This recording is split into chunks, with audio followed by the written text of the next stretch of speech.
How to use Swinghaler.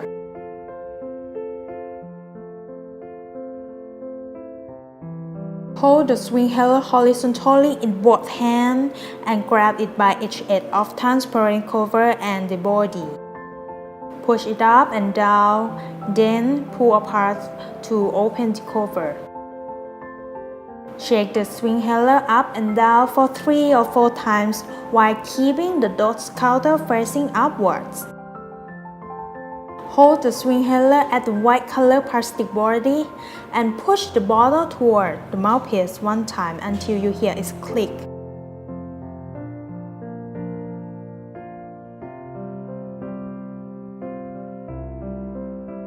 Take the Swinghaler from your mouth while breathing out. Push the mouthpiece between your teeth and seal your lips around it. Breathe in forcefully and deeply through your mouth. Remove the Swinghaler from your mouth and hold your breath for 10 seconds or as long as comfortable. Breathe out slowly through your mouth or your nose. Push the bottle of Swinghaler once more to return it to original positions so you can see the red mark.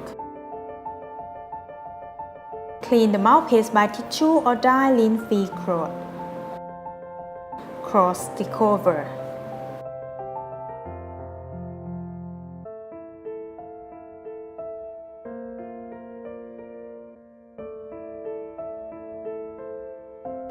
Rinse your mouth with water after using your Swinghaler.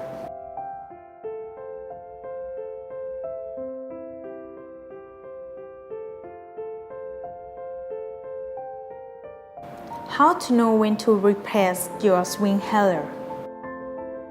Always check the number on the counter window. Number 0 and red strips indicate that your medication is running out. Number 9 and full of red mark show your device cannot push the bottle anymore. All the recommendations.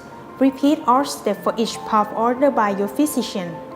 Wait 1 to 5 minutes in between puffs. If you have 2 types of device, you should use the bronchodilator device first, wait a few minutes and then followed by the corticosteroid device. Use the Swinghaler continuously, followed by the doctor order. Should not stop the medication by yourself.